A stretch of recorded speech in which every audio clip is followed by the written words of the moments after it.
1267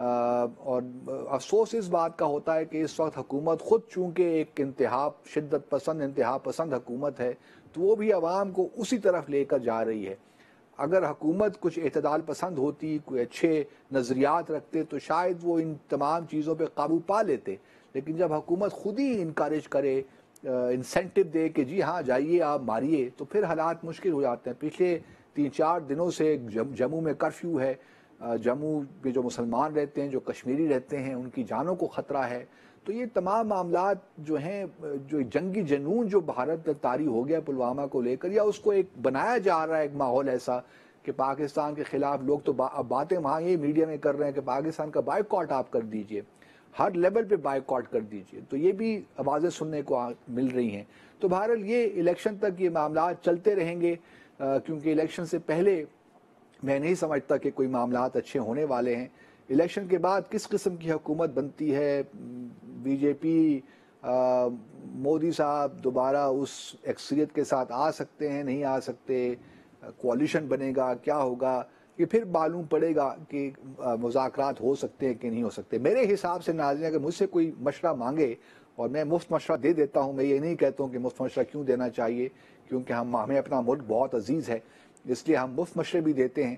اور مشورہ میرا یہی ہے کہ پاکستان کی حکومت کو صرف اور صرف اس وقت کشمیر ڈپلومیسی پہ فوکس رکھنا چاہیے۔ کشمیر پہ ہمارا فوکس ہوگا تو آپ دیکھیں گے کہ انٹرنیشنل ایک انوائرمنٹ بنے گی، جو مظالم ہو رہے ہیں جموں اور کشمیر میں، اس پہ انٹرنیشنل پریشر آئے گا۔ مثال کے طور پر آج بڑا اچھا کام ہوا، یورپین پارلیمنٹ میں کشمیر میں جو اس وقت مظالم ہو رہے ہیں اس پہ بحث ہوئی، اور بہت سے یورپین جو پارلیمنٹیرینز ہیں انہوں نے اپنی آواز کا بھرپور ان خدشات کا اظہار کیا جو مقبوضہ جموں اور کشمیر میں ہو رہا ہے۔ تو اس قسم کا کام کرنا چاہیے، اور یہی میں سمجھتا ہوں کہ ہماری جو ہے ایونچولی بھارت پہ یہی چیزیں پریشر لائیں گی۔ دوسری طرف پریزیڈنٹ ٹرمپ نے بھی پریس کانفرنس کی، ان سے بھی سوال پوچھا گیا پلوامہ کو لے کر، لیکن انہوں نے کوئی براہ راست جواب دینے سے انکار کر دیا۔ لیکن ہمارے ہاں یہ لوگ بھول جاتے ہیں کہ جو سب سے سخت ہارشسٹ اسٹیٹمنٹ پلوامہ کے بعد آئی وہ یو ایس کی طرف سے ہی تھی، وائٹ ہاؤس ہی کی طرف سے تھی۔ انہوں نے نہ صرف پاکستان کو ذمہ دار قرار دیا بلکہ یہ بھی کہا کہ آپ تمام جو اس قسم کی تنظیمیں ہیں ان کو بند کریں۔ سب سے ہارشسٹ جو اسٹیٹمنٹ تھی وہ یو ایس اے سے آئی تھی، لیکن ہماری یادداشتیں بڑی کمزور شاید ہیں، ہم جلد ہی معاملات کو بھول جاتے ہیں، ایک نیا واقعہ ہوتا ہے تو ہم اس کو لے کر بیٹھ جاتے ہیں۔ لیکن یہ بات اپنی جگہ درست ہے کہ اگر 55 ممالک نے اسٹیٹمنٹس ایشو کی ہیں تو اس میں سے جو سب سے سخت اسٹیٹمنٹ تھی وہ امریکہ کی طرف سے تھی۔ تو یہ جو ہے اس سارے پس منظر کو رکھنا چاہیے سامنے، اور میں پھر بھی یہی بات کہتا ہوں کہ اگلے 2-3 ہفتے بڑے امپورٹنٹ ہیں، اگلے 2-3 جو ہفتے ہیں وہ بڑے اہم ہیں، اس لیے پاکستان کو ویجیلنٹ رہنا ہے۔ خدا نہ خواستہ کوئی پاکستان کے اندر بھارت ایسا واقعہ کر سکتا ہے، میں نے کل بھی شاید یہ ذکر کیا تھا، ان کی تو یہ جو سارا ڈاکٹرن یہی ہے کہ پاکستان کو اندر سے غیر مستحکم کیا جائے۔ پھر ایک اور جو فینٹم سرجیکل اسٹرائکس بھی ہو سکتی ہیں، ہوتا کچھ نہیں ہے لیکن اس کو بڑھا چڑھا کے پیش کرنا کہ سرجیکل اسٹرائکس ہم نے کی ہیں۔ تو یہ ایک اگلے 2-3 ہفتے بڑے اہم ہیں، اور ایک پروپوزل یہ بھی ہو سکتی ہے کہ جو حکومت ہے ایک جوائنٹ پارلیمنٹری سیشن کرے اور تمام جو پارلیمنٹری پارٹیز ہیں ان کو اعتماد ملے، اور ایک ہمارا اچھا نیشنل کنسنسس ماشاءاللہ اب بھی ہے۔ آج آصف زرداری صاحب نے بڑا اچھا بیان دیا کہ اگر کوئی خدا نہ خواستہ ملٹری ایڈونچرزم اگر بھارت کی طرف سے ہوا تو ہم ساری قوم ہم ایک ساتھ کھڑے ہوں گے اور اس جارحیت کا جواب دیں گے۔ لیکن اچھا ہوگا اگر وزیر اعظم پارلیمنٹ کا جو ایک اہم ادارہ ہے اس کو بھی ایک جوائنٹ سیشن کر کے ایک ریزولوشن جوائنٹ پاس کریں، اور بڑا اچھا یہ ایک میسج نہ صرف بھارت کو جائے گا بلکہ پوری دنیا کو جائے گا۔ میں پھر بار بار یہی کہتا ہوں کہ ہم بھارت سے جنگ نہیں چاہتے، ہم بھارت کے ساتھ اچھے تعلقات رکھنا چاہتے ہیں، ہم چاہتے ہیں کہ ہمارے خطے میں اکنامک ڈیولپمنٹ ہو، انٹیگریشن ہو، انٹرڈیپینڈنس ہو، تجارت بڑھے، لیکن یہ تبھی ہوگا جب بھارت جموں اور کشمیر کا جو تنازع ہے اس کو حل کرنے کے لیے سنجیدہ ہوگا۔ بدقسمتی کے ساتھ پچھلے 70-71 سالوں میں بھارت نے کبھی بھی اس تنازع کو حل کرنے کے لیے سنجیدگی کا مظاہرہ نہیں کیا، اور جب بھی ہم نے بات شملہ ایگریمنٹ کی بات کرتے ہیں ناظرین کہ یہ صرف بائیلیٹرلی حل ہوگا. آپ پچھلے 47 سال ہو گئے ہیں شملہ ایگریمنٹ کو دستخط ہوئے, اب ہم کتنا اور ویٹ کریں, کشمیری کتنا اور ویٹ کریں؟ پھر جو مظالم ڈھائے جا رہے ہیں کشمیریوں پہ, ان کا کون پرسان حال ہوگا؟ تو یہ اب میں سمجھتا ہوں کہ اتنی جو کشمیری جد و جہد ہے وہ ہر کشمیر کے ہر گھر میں پہنچ چکی ہے, مقبوضہ جموں اور کشمیر کے. اس لیے اب بھارت کو یہ زوم نہیں رہنا چاہیے کہ وہ وقت کے ساتھ ساتھ کشمیریوں کا جو ہے وہ اس جد و جہد کی یا اسی کمر توڑ دے گا. اب وہ نہیں ہونے والا. ہر جو گیلانی صاحب کا جو نعرہ ہے کہ ہم پاکستانی ہیں, پاکستان ہمارا ہے, وہ ہر بچے کی زبان پہ ہے. تو یہ اور ہمیں بس یہی ہماری جو کشمیر ڈپلومیسی ناظرین وہ ایکٹیو ہونی چاہیے, اور یہی انٹرنیشنل پریشر جو ہیں ہمیں بلڈ کرنے چاہیے. یہی ایک واحد راستہ ہے کہ کس طرح ہم بھارت پہ پریشر ڈال سکتے ہیں. اگر ہم نے یہ کر لیا, اپنے آپ کو فوکس رکھا, رادر دین کہ ہم مذاکرات کی بات کریں, بے مقصد مذاکرات, بے نتیجہ خیز مذاکرات, کوئی نتیجہ نہیں نکلتا ان مذاکرات کا, ان کی بات کریں, ہم کشمیر ڈپلومیسی پہ فوکس کریں.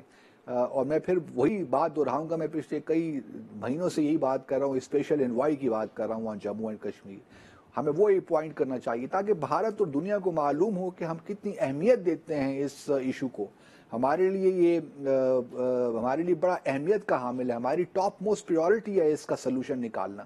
تو یہ تبھی ہوگا. اور پارلیمنٹری کمیٹی کشمیر کی, اس کے لیے بھی میں سمجھتا ہوں کہ ہمیں فوراً اقدامات لینے چاہیے, اور فوراً یہ جو ہے اس کمیٹی کو قیام ہونا چاہیے, اور ایک سنجیدہ شخصیت کو اس کا چیئر پرسن ہونا چاہیے. وہ پرسن جو کہ صرف نہ کمٹمنٹ رکھتا ہو بلکہ اس کو معلوم ہو اس کا قانونی اعتبار سے, سیاسی اعتبار سے جموں اور کشمیر کا تنازع ہے کیا, پھر اس کو یہ بھی سمجھ بوجھ ہو کہ دنیا میں سفارتکاری کیسے کی جاتی ہے. تو یہ میں سمجھتا ہوں کہ بڑا ضروری ہے اس وقت. لیکن ہمیں ٹھنڈے دماغ سے تمام سچویشن کا جائزہ لینا چاہیے, اور اگر جوائنٹ پارلیمنٹری سیشن ہو جائے گا, بلکہ ایکسٹرا آرڈنری سیشن آپ اس پہ کنوین کیجئے, اور کسی خوف کا اظہار نہیں بلکہ ایک کنسنسس جموں اور کشمیر کے ساتھ کھڑے ان لوگوں کے ساتھ کھڑے ہونے کا اظہار کیجئے کہ ہم آپ کے ساتھ کھڑے ہیں اور آپ کی جد و جہد کے ساتھ ہیں جب تک کہ آپ کو آپ کا حق خود ارادیت نہیں مل جاتا. یہ بنیادی میسج ہمیں دنیا کو بھی دینا ہے. اور جو ہیومن رائٹ سچویشن ہے, اس ناظرین دو پہلو ہیں. ایک تو ہمارا فوکس اس وقت یہ ہونا چاہیے کہ جموں اور کشمیر میں, مقبوضہ جموں اور کشمیر میں جو مظالم ڈھائے جا رہے ہیں اس میں کمی ہو. جو وہاں پہ کالے قوانین ہے, ایفسپا ہے, پی ایس اے ہے, اس قسم کے اور جو قوانین ہیں وہ وہاں سے ہٹائے جائیں. ڈی ملٹرائزیشن ہو اس علاقے کی, اربن ایریاز کی خاص طور پہ. ایک تو یہ ہے کہ وہاں پہ جو اس وقت انسانی حقوق کی پامالی ہو رہی ہے اس میں کمی آئے. یہ ہمارا امیڈیٹ کنسرن ہونا چاہیے. پھر لانگ ٹرم کنسرن یہ ہونا چاہیے کہ اس مسئلے کو حل کس طرح کرنا ہے, اس تنازع کا سلوشن کیا ہے. تو یہ دو اگر آبجیکٹیوز ہم اپنے سامنے رکھیں گے اور اس کے مطابق اپنی ایک اسٹریٹجی بنائیں گے تو مجھے امید ہے کہ انشاءاللہ ہمیں کامیابیاں ملیں گی. دیکھیں ہمیں پچھلے سال ہم نے تھوڑا بہت کام کیا, ہیومن رائٹس کمیشنر نے اپنی ایک رپورٹ نکالی. ہمیں چاہیے تھا کہ ہم فوراً اس کا ڈیلیگیشن آزاد کشمیر میں آنے کی اجازت دے دیتے, لیکن ہم نے اس کو لنک کر دیا مقبوضہ جموں اور کشمیر سے, تو ہمارا اپنا کیس تھوڑا سا ویکن ہو گیا. اس قسم کے کام نہیں کرنے چاہیے. پھر دوسرا, آج جو یورپین پارلیمنٹ کی طرف سے آئی ہے جو بات چیت وہاں ہوئی ہے, ڈسکشن, یہ بھی بڑی انکریجنگ ہے. تو آہستہ آہستہ جموں اور کشمیر, مقبوضہ جموں اور کشمیر میں جو لوگ قربانیاں دے رہے ہیں اب وہ آہستہ آہستہ لوگوں کی نظروں میں آ رہی ہیں. تو ہمیں اس کو سسٹین کرنا ہے. یہ نہ ہو کہ بھارت میں الیکشن کے بعد ہم ایک بار پھر مذاکرات کے اس ٹریپ میں آ جائیں اور پھر ہماری جو توجہ ہے جموں اور کشمیر کے جو اصل مسئلہ ہے اس کی طرف سے نکل جائے. تو یہ بڑا امپورٹنٹ ہے کہ ہم نے فوکس اپنا رکھنا ہے. تو ناظرین مختصر سا وقفہ لیتے ہیں اور پھر وقفے کے بعد تھوڑا سا بات کروں گا محمد بن سلمان جو سعودی عرب کے ولی عہد ہیں, ان کا دورہ بھارت کیسا رہا. یہاں پہ بہت سی باتیں ہو رہی ہیں سوشل میڈیا پہ, تو ایک تباہی مچی ہوئی ہے, تو اس پہ ذرا بات طرف صحیح پرسپیکٹو میں دیکھ لیتے ہیں, اور پھر انشاءاللہ پروگرام کے آخری حصے میں ہم آپ کی کالز بھی لیں گے. ہمارے ساتھ رہیے.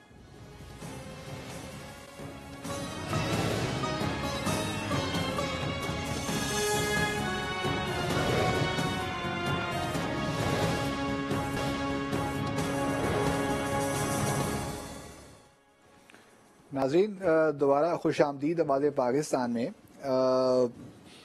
سعودی عرب کے ولی عہد کل بھارت پہنچے, وہاں 2 روزہ دورے پہ, اور پاکستان میں آبویسلی ایک ہے اور ہونا بھی چاہیے، قدرتی بات ہے کہ پھر ایک جو ہے کمپیریزن شروع ہو جاتا ہے کہ وہاں دورے میں کیا ہوا، جس طرح یہاں دورہ ہوا اس طرح ہی ہوا، کیا کیا مسائل وہاں تھے جو یہاں نہیں تھے، تو پاکستان کی طرف ٹلٹ تھا کہ بھارت کی طرف ٹلٹ تھا. تو بہت سے تبصرے بھی ہو رہے ہیں، خاص طور پہ سوشل میڈیا پہ بڑی زبردست بحث جاری ہے، اور لوگ یہاں بھی کہہ رہے ہیں کہ بھئی یہ تو مودی صاحب عجیب آدمی ہیں، یہ تو ہمارے وہ سفیر ہیں وہاں پہ، ان سے کیوں اتنی جپھی مار کے مل رہے ہیں. تو اس قسم کی بھی باتیں ہو رہی ہیں سوشل میڈیا میں. لیکن آن اے سیریس نوٹ ناظرین، پہلے تو میں آپ سے یہ گزارش اپنے ناظرین سے کرنا چاہتا ہوں کہ دیکھیے یہ جو ہے کوئی ایسی زیرو سم گیم نہیں ہوتی بین الاقوامی تعلقات میں. ہمارے تعلقات اگر سعودی عرب کے ساتھ ہیں تو اس کا مطلب یہ نہیں ہے کہ سعودی عرب کے تعلقات بھارت کے ساتھ نہیں ہو سکتے. اگر بھارت کے تعلقات ایران سے قدرے بہتر ہیں تو یہ مطلب نہیں ہے کہ ہمارے تعلقات ایران سے بالکل ختم ہو جائیں گے یا نہیں ہیں. ہمارے تعلقات کی اپنی ایک نوعیت ہے، بھارت کے تعلقات کی اپنی نوعیت ہے. جہاں تک سعودی عرب کا تعلق ہے وہاں بھی بھارت کی اپنی اسٹرینتھس ہیں، ہمارے تعلقات کی اپنی اسٹرینتھس ہیں. اگر ہمارے 2.2 یا 3 ملین تقریباً 23 لاکھ لوگ اگر وہاں کام کر رہے ہیں تو بھارت کے بھی تقریباً 30 لاکھ لوگ وہاں پہ کام کر رہے ہیں. تو یہ، اور پھر ہمارا تو ٹریڈ بہت کم ہے سعودی عرب کے ساتھ. بھارت اور سعودی عرب کا جو تجارت ہے تقریباً $28 بلین کا ہے، جو کہ بہت سعودی عرب کے فیور میں ہے. تقریباً $24 بلین کا ایکسپورٹ ہوتا ہے سعودی عرب سے بھارت کو، اور $5 سے $6 بلین کی ایکسپورٹ ہوتی ہے بھارت سے سعودی عرب. تو یہ اپنے تعلقات ہیں اور ان کی اپنی اہمیت ہے. ہمارے لیے ہمارے تعلقات کی اپنی اہمیت ہے. لیکن ہمارے تعلقات کی خاص بات یہ ہے کہ ہمارا 85 سے ان کے ساتھ ایک ایگریمنٹ ہے جس کے تحت ہم کو فوجیوں کو ٹریننگ بھی دیتے ہیں. سعودی عرب میں ہمارے ٹروپس وہاں موجود ہیں. پھر ابھی تو ہے کہ اسلامک ملٹری جو کاؤنٹر ٹیررزم کوalition ہے اس کے چیئرمین بھی سابق جو آرمی چیف ہیں جنرل راحیل شریف ہیں. تو ہماری اپنی اسٹرینتھس ہیں. پھر ہمارا ایک تعلق ہے ریلیجس اور اسلامک اس حوالے سے، گو کہ بھارت میں ہی مسلمان تقریباً 170 ملین کے قریب ہاں مسلمان ہیں. لیکن پاکستان کی بہرحال اپنی ایک اہمیت ہے سعودی عرب کے ساتھ تعلقات کی. لیکن اس کا مطلب ہرگز یہ نہیں ہے کہ سعودی عرب کے تعلقات بھارت کے ساتھ نہیں ہو سکتے. اب لوگوں نے یہاں پہ کہنا، یہاں پاکستان میں یہ کہنا شروع کر دیا. میں پہلے ایک اور بات واضح کر دوں کہ یہاں کا جو پاکستان کا دورہ ہوا ہے ولی عہد کا، وہ بڑا کامیاب دورہ رہا. اس میں جو ہمارا ایک ٹریڈیشنلی جو ہمارے تعلقات تھے وہ سیکیورٹی کی حد تک، یا ہمارے جو مین پاور وہاں جاتی تھی اس حد تک، جو ریمیٹنسز وہاں آتی تھی وہاں تک محدود تھا. لیکن اب ایک نئی جوہتیں بھی کھل رہی ہیں، انویسٹمنٹ سعودی عرب کی آ رہی ہے، اس سے ہماری تجارت بھی شاید بڑھے، انڈسٹریلائزیشن ہمارے ہاں ہو، تو ایک نئے پہلو سامنے آ رہے ہیں. تو اس وجہ سے میں اس دورے کو بڑی اہمیت دیتا ہوں کہ اگر ایم او یوز جو ہم نے سائن کیے ہیں، دستخط کیے ہیں، وہ صرف ایم او یوز اگر نہ رہ گئے اور اس پہ فالو اپ میکنزم ہونا چاہیے. اور مجھے خوشی ہے کہ پرائم منسٹر نے اپنی سربراہی میں ایک کوآرڈینیشن کونسل بنائی ہے جو کہ پیریوڈیکلی اس سارے امپلیمنٹیشن کو، پروسیس کو ریویو کرے گی. جس طرح سی پیک کے کانٹیکس میں بھی ہے تو یہاں بھی یہ ہونی چاہیے تاکہ ہمیں معلوم ہو کہ امپلیمنٹیشن صحیح معنوں میں ہو رہی ہے. تو یہ بڑی خوش آئند بات ہے. اب دیکھیے لوگ یہاں پہ کہہ رہے ہیں کہ جی دیکھیے وہاں پہ وہ گئے ولی عہد صاحب تو انہوں نے پلوامہ کا ذکر نہیں کیا. بھارت نے بڑا زور لگایا کہ وہ پلوامہ کا جو اٹیک ہے اس کو کنڈیم کریں اور پاکستان کو اس کا قصوروار ٹھہرائیں، لیکن سعودی عرب نے یہ نہیں کیا. میں تو ایکسپیکٹ کر ہی نہیں رہا تھا کہ سعودی عرب کے ولی عہد وہاں جائیں گے اور پلوامہ کے اٹیک کو اس طرح ان الفاظ میں کنڈیم کریں گے اور پاکستان کو مورد الزام ٹھہرائیں گے. یہ بھی آپ بات یاد رکھیے ناظرین کہ یہاں بھی جو جوائنٹ اسٹیٹمنٹ سائن جو ایشو ہوئی تھی ولی عہد کے دورہ پاکستان کے بعد، تو اس میں بھی جموں اور کشمیر کا ذکر نہیں تھا. صرف جو بات تھی وہ آؤٹ اسٹینڈنگ ایشوز کی تھی. جی میں نے پہلے بھی بات کی تھی کہ فلسطین کا ذکر ہے اس جوائنٹ اسٹیٹمنٹ لیکن کشمیر کا نہیں ہے. تو یہ بھی ہم تھوڑا بہت سمجھ سکتے ہیں کہ کیونکہ ولی عہد نے یہاں سے پاکستان سے بھارت جانا تھا تو وہ یہ ایک ایٹماسفیئر شاید ان کے خیال میں خراب ہو جاتا تو انہوں نے اس کو وہاں مناسب نہیں سمجھا کہ اس کو جوائنٹ اسٹیٹمنٹ میں ڈالا جائے. اسی طرح وہاں پہ جا کر ان کو ہماری حکومت نے یقیناً پلوامہ کے بارے میں بریف کیا ہوگا، تو ان کے لیے وہاں جا کر پاکستان کو اس اٹیک کو دہشت گردی کہہ دینا اور پھر پاکستان کو کنڈیم کرنا کسی طور بھی ان کے لیے مناسب نہ ہوتا، کیونکہ جو ہم نے یہاں اچیو کیا وہ بالکل کیا کہتے ہیں اس کو کہ نگیٹ ہو جاتا۔ تو اس وجہ سے ولی عہد بڑے کوشیس تھے اور انہوں نے کوئی ایسی بات نہیں کی، اور انہوں نے درمیانی راستہ اختیار کیا، نہ جموں اور کشمیر کی بات کی نہ پلوامہ کی بات کی۔ یہ ضرور انہوں نے کہا کہ جو ہے دہشت گردی کے لیے ہم اپنے کوآپریشن جو ہمارا ہے بھارت کے ساتھ وہ ہم جاری رکھیں گے، لیکن ایک اور بڑی، کیونکہ وہاں پہ جوائنٹ ایک پریس کانفرنس بھی ہوئی پاکستان جو ولی عہد کی اور پرائم منسٹر مودی کی، اس میں ایک بڑی انٹرسٹنگ بات کی، کیونکہ عربی میں تھی تو اس کا ترجمہ جو ہندی میں ہو رہا تھا وہ اس میں یہ تھا کہ جو سعودی عرب کے ولی عہد نے یہ کہا کہ جو بھارت کے ساتھ ہمارے تعلقات ہیں ہمارے ڈی این اے کا حصہ ہیں۔ اس کا مطلب یہ ہے کہ ہم جو ہماری ڈی این اے ہے، جو ہماری شخصیت ہے، اس کا حصہ ہے تاکہ بھارت کے ساتھ تعلقات۔ تو یہ باتیں بھی ہوئیں وہاں پہ، اور پھر شاید وزیر اعظم مودی نے کچھ ہم سے، وزیر اعظم عمران سے ایک لیا کلو اور کیو، تو اس میں انہوں نے بھی وہاں درخواست دے دی کہ جی ہمارے بھی جو وہاں پہ بھارتی قیدی ہیں ان کو بھی آپ رہا کریں۔ تو ولی عہد صاحب نے فوراً اعلان کر دیا کہ 850 جو قیدی ہیں ہم ان کو رہا کرتے ہیں۔ تو یہ بھی ایک جسچر وہاں بھی سعودی عرب نے بھارت کو دیا۔ پھر اس کے بعد حاجیوں کی، جو بھارت کے حاجیوں کی تعداد ہے اس کو بھی انہوں نے بڑھا کر 2 لاکھ کر دیا۔ تو اس قسم کا جو ہے جسچرز وہاں بھی ہوئے، اور پھر 100 بلین ڈالر کی انویسٹمنٹ تک کی بات ہو رہی ہے۔ تو میں بنیادی طور پہ اور پھر دوسرا ایک انہوں نے میکنزم بھی بنایا ہے کہ جو سیکیورٹی کے ایشوز ہیں، نیشنل سیکیورٹی ایڈوائزرز کے لیول پہ ایک میکنزم بنایا ہے تاکہ وہ جتنے بھی سیکیورٹی وہ ہر سال ملیں گے یا سال میں 2 بار ملیں گے، تو ایک میکنزم ہوگا جہاں وہ سیکیورٹی کے معاملات کو ریویو کریں گے اور اس پہ نوٹس کمپیئر کریں گے۔ تو یہ میں کہنا یہ چاہتا ہوں ناظرین کہ ہمیں اس سے پرابلم نہیں ہونا چاہیے، سو لانگ ایز سعودی عرب اور بھارت کے تعلقات ہمارے خلاف نہیں ہو نہیں سکتے تو ہمیں پریشان نہیں ہونا چاہیے، ہمیں فوکس کرنا چاہیے اپنے تعلقات پہ، ان کو مزید مضبوط بنانے میں، اس کو زیادہ پھیلانے میں، تاکہ وہ اقتصادی بھی ہوں، کلچرل بھی ہوں، پولیٹیکل بھی ہوں، اسٹریٹجک بھی ہوں۔ اسی میں جو ہے ہمیں ہمارے اسٹیکس ہیں یا سعودی عرب کے اسٹیکس پاکستان میں بڑھیں گے، اور ہم دیکھیں گے آہستہ آہستہ یہ تعلقات جو جموں اور کشمیر کا مسئلہ اس پہ بھی انشاءاللہ پازیٹیولی اس کا امپیکٹ آئے گا۔ ہمارا مسئلہ یہ ہوتا ہے کہ ہم جو ہے فوراً وی گیٹ کیریڈ اوے، ہم سمجھتے ہیں کہ بس ایک وزٹ ہو گیا تمام چیزیں ٹھیک ہو گئی اور ہمارے حق میں ہو گئی۔ ایسا نہیں ہوتا ناظرین، سفارتکاری ایک پروسیس ہے، اس میں آہستہ آہستہ چیزیں ٹھیک ہو جاتی ہیں بعض اوقات، اور یہ لینئر نہیں ہوتا کہ اس طرح ہی بس چیزیں چلتی ہیں سفارتکاری میں، اس میں اپس اینڈ ڈاؤنز بھی آتے ہیں، لیکن تعلقات میں اتنی ریزیلینس ہونی چاہیے، اتنی مضبوطی ہونی چاہیے کہ جب کوئی مشکل وقت بھی آئے تو وہ بھی احسن طریقے سے اس فیز کو بھی نکل جانا چاہیے۔ یہ ہوتا ہے باہمی تعلقات کی ریزیلینس سے ان کی اسٹرینتھ، اور میں سمجھتا ہوں کہ پاکستان اور سعودی عرب کے جو تعلقات ہیں ان میں یہ انہیرنٹ ریزیلینس موجود ہے۔ ہم نے دیکھا کہ یمن کے معاملے میں ہمارے ممالک میں ایک تھوڑی سی دوری آ گئی تھی، لیکن آج 4 سال کے بعد وہ دوریاں ختم ہو گئیں۔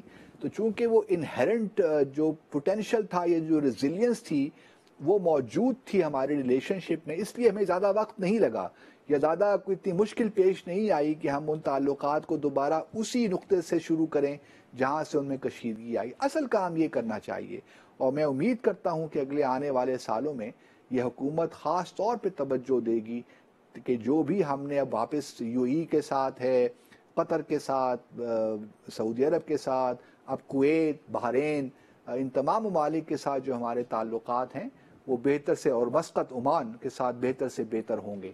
تو یہی راستہ ہے اور یہی صحیح راستہ ہے سفارتکاری کا، اور ہمیں پریشان قطعاً نہیں ہونا چاہیے، اور یہ بھی نہیں سوچنا چاہیے کہ بھارت اور سعودی عرب کے تعلقات بڑے زبردست ہو گئے تو ہم کیا کریں گے۔ ہمارے پاس بھی بہت ہماری اپنی اسٹرینتھس ہیں، اور ہم سعودی عرب کو بہت کچھ دے بھی سکتے ہیں اور ہم دے بھی رہے ہیں، نہ صرف ملٹری کے کانٹیکس میں بٹ اور بھی کیپیسٹی بلڈنگ میں, انسٹیٹیوشن بلڈنگ میں ہم ان کی بہت مدد کر سکتے ہیں, ہیومن ریسورس ڈیولپمنٹ میں ہم ان کی بہت مدد کر سکتے ہیں. تو ایسی کوئی بات نہیں ہے, ہمیں خود اعتمادی کے ساتھ اپنی سفارتکاری کو آگے بڑھانا چاہیے. تو ناظرین مختصر سا وقفہ لیتے ہیں اور اس کے بعد اگلے سیگمنٹ میں آپ کی کالز بھی لیں گے, ہمارے ساتھ رہیے.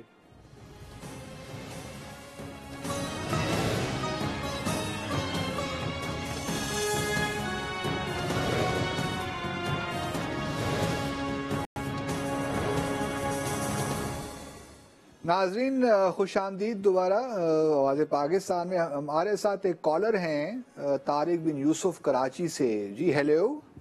جی السلام علیکم. جی وعلیکم السلام. کیسے مزاج طارق صاحب آپ کے؟ بالکل ٹھیک ٹھاک. آپ ٹھیک ہیں سر؟ اللہ کا کرم. کیا کہنا چاہتے ہیں؟ ماشاءاللہ آپ بڑی بیلنس گفتگو کر رہے ہوتے ہیں. کشمیر کے حوالے سے میں بات کرنا چاہ رہا تھا. جی فرمائیے. کہ اگر ہم دیکھیں جو امریکن ماڈل ہے وہاں پہ جو منسٹرز ہوتے ہیں نا وہ ہائرڈ ہوتے ہیں, پروفیشنل ہوتے ہیں. جی ہاں جی ہاں. اچھا ہمارے یہاں مجبوری ہے, ان کا نظام ڈفرینٹ ہے نا, ان کا پریزیڈنشل فارم آف سسٹم ہے. لیکن سر اس میں آپ دیکھیں نا کہ آپ جب کشمیر کی اگر ہم مثال لیں کہ کشمیر سے جو بھی ریلیٹڈ ہم کشمیر کمیٹی میں یا جن کو بھی بناتے ہیں ان کا کشمیر سے کوئی تعلق نہیں ہوتا ہے. مطلب تعلق سے کیا مراد ہے آپ کی؟ مطلب آپ ان لوگوں کو کریں جن کو کشمیر ایشو کے بارے میں پتا ہو, جن کی نالج ہو. جیسے آپ کی مثال دوں کہ آپ انڈیا میں ہائی کمشنر رہے, آپ کے لیے ایک پورا سبجیکٹ ہے. اب جن لوگوں کو یہ رکھتے ہیں ان کے لیے یہ سبجیکٹ نہیں ہے, ان کے لیے تو یہ ہے کہ جی بجٹ کہاں سے کرنا ہے, کیا کرنا ہے. جیسے فضل الرحمان صاحب سے پہلے آپ کی بات سمجھ گیا. ٹھیک, انہوں نے کوئی پازیٹیو چیز تو کی نہیں. تو ہمیں کشمیر کے اس میں ہمیں پروفیشنل لوگوں کو لے کے آنا چاہیے جو اس ایشو کو آگے انٹرنیشنلی بات بھی کر سکیں. اسی لیے میں کہتا ہوں نا کہ اسپیشل انوائے ایک بنا دیں, special envoy for Jammu and Kashmir, جو ان تمام ڈپلومیسی کے جو معاملات ان کو آگے لے کر چلے. آپ اس سے اتفاق کرتے ہیں؟ سوری لائن کٹ گئی. میں سمجھتا ہوں کہ پارلیمنٹ کا اپنا ایک کردار ہے ناظرین, اور ہمارے پارلیمنٹیرینز بہت اچھے سیزنڈ پارلیمنٹیرینز بھی ہیں جنہوں نے پوری عمر گزار دی اس جنون میں. ایک اور کالر ہے ہمارے ساتھ. کون صاحب؟ Hello hello. جی السلام علیکم. جی کون صاحب؟ وعلیکم السلام. کون صاحب؟ میں اشرف قندھاری بات کر رہا ہوں کراچی سے. جی ماشاءاللہ اشرف صاحب فرمائیے کیا کہنا چاہتے ہیں. میں ابھی صاحب جو کشمیر کے سلسلے میں بات کر رہے تھے نا, میں اسی کو آگے بڑھانا چاہ رہا ہوں. جی فرمائیے. کہ ہم پاکستانی جو ہیں اور ہم مسلمان بحیثیت مسلمان, ہم کو یہ حکم ہے کہ ہم پہلے اپنے گھر کو, پھر اپنے رشتہ داروں کو, پڑوسیوں کو ہم پہلے دیکھیں. ٹھیک. ہم پاکستانیوں میں ایک چیز یہ دیکھتا ہوں, نوٹ کر رہا ہوں کہ یہ ہمارے میں بڑی پرابلم کہ میرے گھر کے بچے بھوکے ہیں اور میں پڑوسیوں کو جا کے پوچھا ہوں کہ یار آپ بھوکے تو نہیں ہیں, آپ کے بچوں نے کھانا کھایا.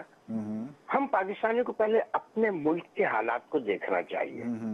ہم خوشحال ہیں تو ہم بے شک کشمیر کے لیے, فلسطین کے لیے, اسرائیل میں جو کچھ ہو رہا ہے ان کے لیے ہم بات کریں.